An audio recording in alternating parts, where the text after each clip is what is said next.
Kim Chiu tumanggi sa proposal ni Paolo Avellino, ang malupit na dahilan sa pagkatanggi na lumuko sa puso ng mga fans. Kung bago ka lang sa channel na ito, huwag kalimutang mag-like, share, comment, and subscribe. Isang kwento ng pag-ibig at pagluha at hindi inaasahang desisyon sa kabila ng mga pagnanasa ng marami na magkatuluyan na ang dalawang sikat na personalidad na sina Kim Chiu at Paolo Avellino. Isang matinding balita ang nagbago sa lahat ng iyon. Kamakailan lamang ibinulgar ni Kim Chiu na tumanggi siya na magpakasal kay Paolo Avellino at ang dahilan ng kanyang desisyon ay nagbigay daan sa isang bagong kontrobersya sa kanilang relasyon.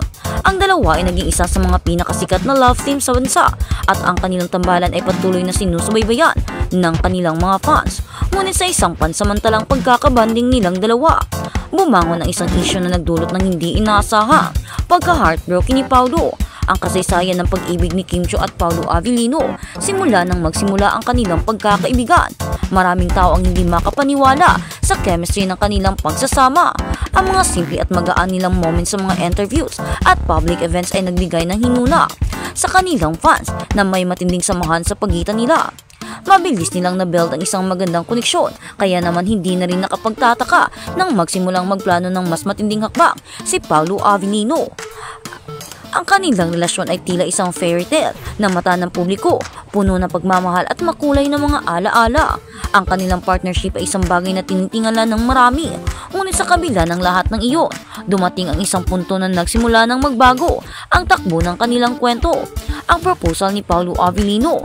Isang gabi ng sorpresa, si Paolo Avellino ay nagplano ng isang romantikong proposal kay Kim Chiu sa isang pribadong okasyon. Ang fans ng dalawa ay iniiwasang mangyari ito, ngunit may mga hinuna silang maitinatagong plano. Si Paolo, ayon sa mga insider, ang proposal ay isang sorpresa kay Kimi at si Paolo ay buong pusong nag-alok ng kanyang kamay kay Kim. Pinili ni Paolo na magtapat ng nararamdaman na may mga plano sila sa hinaharap na naglalayon siyang gawing opisyal ang kanilang relasyon. Ngunit ang hindi inaasahan, hindi nakatagpo si Kim ng kagustuhan na magpakasal o sagutin pa sa kabila ng lahat ng pagmamahal na ipinakita ni Paolo. Ang pagkatanggi ni Kim Chiu matapos ang magtangkang mag-propose si Paolo, hindi inaasang sumagot si Kim ng hindi sa kanyang tanong na nagdulot ng pagkabigla hindi lamang kay Paolo kundi pati na rin sa buong industriya. Ayon sa ilang mga source, may mga dahilan si Kim kung bakit hindi niya kayang tanggapin ang proposal ni Paolo. Isang malupit na katotohanan na nagsimula ng magpaliwanag kay Kim, ang takot na mawala ng kanyang personal na kalayaan at ang pressure na nagdulot ng mga mata ng publiko na laging nagmamasid sa kanilang relasyon. May mga bagay na kailangan ko pang pagtuunan ng pansin sa aking sarili at hindi ko pa kayang magbigay ng pangako sa ibang tao sa ngayon, sinabi ni Kim sa isang interview matapos ang insidente. Hindi ko kayang magpakasal o sagutin pa o pumasok pa sa isa pang relasyon. Ang reaksyon ni Paolo Avellino matapos ang hindi inaasahang sagot ni Kim. Hindi maiwasan ni Paolo Avellino na magpakita ng kalungkutan. Ayon sa mga nakasaksi, kitang-kita ang pagka-heartbroken ng aktor matapos marinig ang sagot ni Kim. Inamin niya sa ilang malalapit na kaibigan na nasaktan siya at hindi inaasahan. Nabigla ako pero naiintindihan ko na may mga bagay na hindi natin kayang kontrolin at kung hindi pa siya nakamove on ay hindi niya na yun kasalanan. Sinabi ni Paolo sa isang panayam, sana balang araw magiging buo ang puso ko ulit. Samantalang si Kim ay iniiwasan ang mga pahayag na negatibo. Pinili niyang magbigay ng espasyo sa kanilang relasyon at iwasang magbigay ng labis na presyon sa kanilang pagsasama. Hindi ko kayang ipaliwanag lahat ng nararamdaman ko ngayon, pero sana magkaintindihan kami ni Paolo. Dagdag pa ni Kim ang mga reaksyon mula sa mga netizens.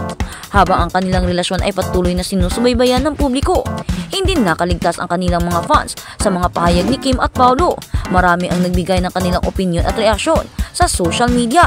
Sayang, pareho silang magandang magkasama. Isang netizens ang nag-comment isang post. Pero siguro kung hindi pa siya ready, mas mabuti na rin na hindi siya magmadali.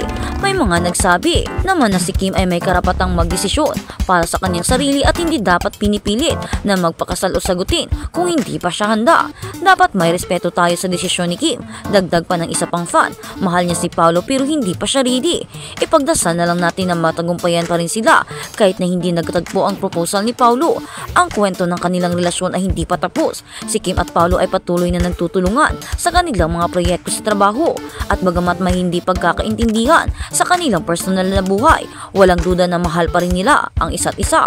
Ang desisyon ni Kim ay nagsilbing paalala na ang mga personal na desisyon sa buhay tulad ng pag-aasawa o pagsagot o pumasok muli sa isa pang relasyon ay hindi na nararapat pang ipili.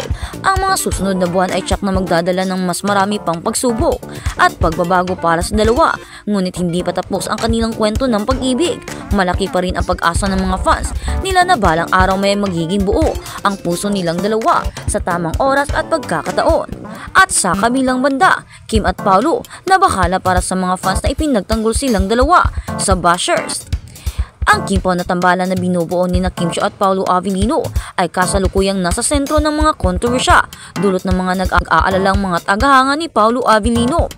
Ayon sa mga ulat, isang hindi maganda at negatibong tweet ang naiparating sa pamunuan ng programa sa Asap Natin To na may nag-anunsyo ng paparating na guesting ng Kim Pao.